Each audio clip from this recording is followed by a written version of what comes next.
Imagine this. You want someone to do exactly what you want, but every time you push, they pull away. You try explaining, you try convincing, you try pleading, and nothing works. What if, instead of pushing harder, you could simply lean back, say the opposite of what you want, and watch them move toward the very thing you were hoping for?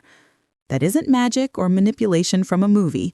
It's reverse psychology, one of the most powerful and fascinating strategies you can use inside a relationship. Today, we're diving headfirst into the world of reverse psychology in love, dating, and partnerships. I'm going to show you how to use it, step by step, with real language and real timing, so that you can spark action, shift stubborn behavior, and get closer to the outcome you want, without a single argument.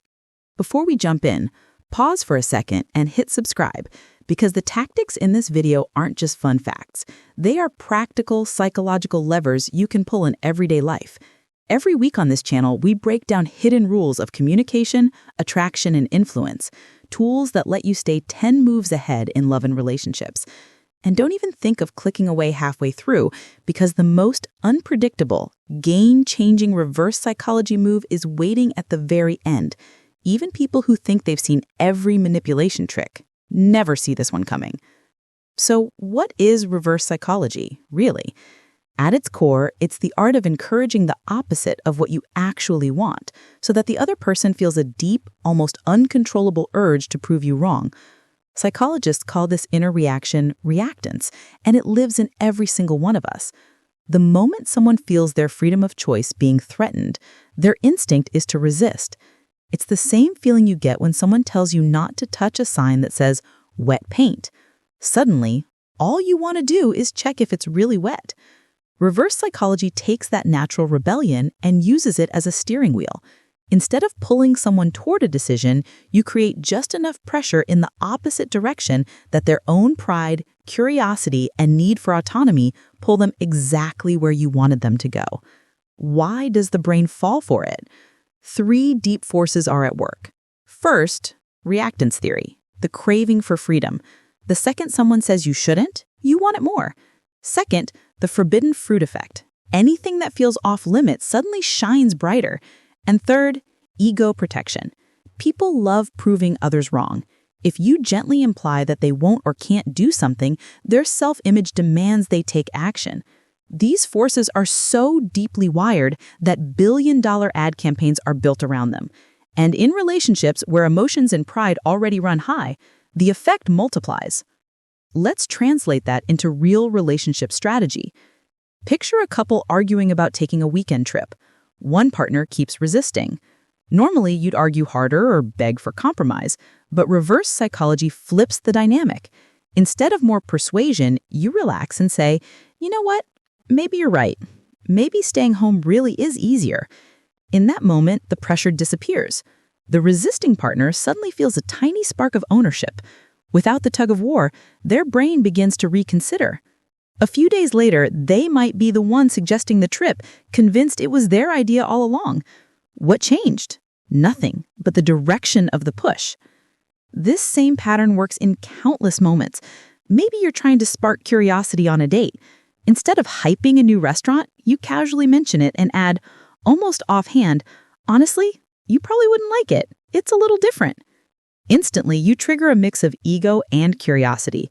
The other person wants to prove you wrong, to show they can handle different. Suddenly, they're insisting on going, even though 5 minutes ago they didn't care. Reverse psychology also shines when a partner doubts their own ability. Imagine someone hesitating about a tough workout class or a risky career move. Instead of cheerleading, you shrug with a sympathetic smile and say, yeah, it's tough. Not everyone can handle that. Pride ignites.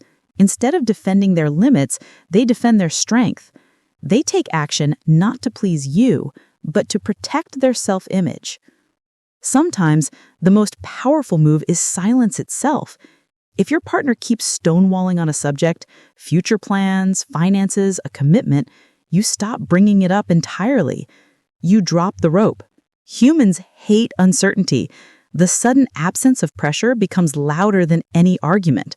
The quiet space you create pulls them back into the conversation, desperate to regain the control they think they lost.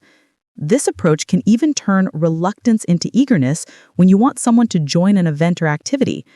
Instead of pleading, you deliver a gentle dismissal. Honestly, don't worry about it. You probably wouldn't enjoy it anyway. In most cases, the reaction is immediate. What do you mean I wouldn't enjoy it? Of course I can handle it. You've just transformed a reluctant guest into a willing participant. And if the spark in a relationship starts to fade, there's a subtler move that can reignite attention. Instead of complaining about a lack of closeness, you casually release them.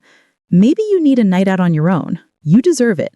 That unexpected freedom often jolts a partner into remembering how much they value your presence.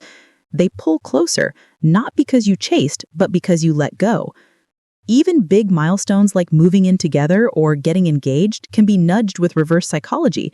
Instead of demanding commitment, you quietly step back and say, you know what? Maybe we're just not ready yet. Maybe it's better to keep things casual for a while. If your partner truly wants the next step, that soft retreat triggers urgency. They move to lock down the relationship before it slips away. The secret to all of these examples isn't fancy wording, it's delivery. Timing is everything. You deploy reverse psychology when tension or hesitation already exists, never when things are calm and agreeable. Your tone has to be light and casual, as if the thought barely crossed your mind. If it sounds rehearsed or heavy, the spell breaks. Add a layer of scarcity or mystery, like hinting that not everyone gets a certain chance, and you supercharge the effect. Then pause. Let silence do the rest. That small gap invites the other person's curiosity and ego to fill the space. These moves aren't just theory. They play out in real life every day. A woman who wanted her boyfriend to plan a surprise trip sighed and said, "You're right, travel is too much hassle right now."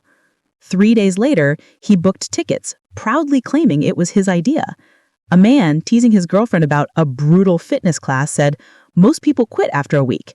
She signed up the next day and outlasted half the group. A guy waiting for a text reply casually wrote, "Maybe you're too busy to hang out anyway." She responded within minutes, eager to prove she wasn't. In each case, the same pattern repeats. You release control, you trigger autonomy, and the other person moves toward the outcome you wanted.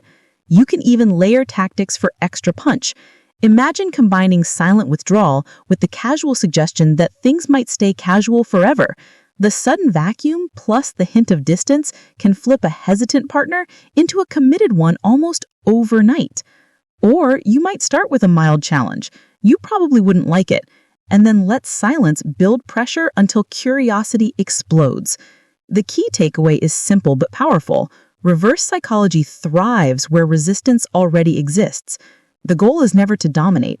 It's to invite through challenge. When you stop pushing, your partner starts pulling themselves in the direction you hoped for. Instead of confrontation, you create an open door that their own pride and independence lead them through. So let's wrap this up. Reverse psychology isn't about magic words. It's about understanding the human craving for freedom. By suggesting the opposite of what you truly want, you awaken the very drive that makes your partner choose it themselves. When used with timing, confidence, and a light touch, it can spark action, break stalemates, and create those delicious moments where your partner decides to give you exactly what you were hoping for. If this opened your eyes to the hidden power of reverse psychology, don't just click away. Take action right now. Like this video so more people can unlock these tactics. Subscribe to this channel for weekly deep dives into relationship psychology and communication mastery. And now I want to hear from you. Have you ever used reverse psychology on someone or realized someone used it on you? Drop your story in the comments. Your experience might be the spark that inspires someone else tonight. Remember, the most irresistible force in any relationship isn't pressure. It's the freedom you give someone to make the choice you secretly wanted all along.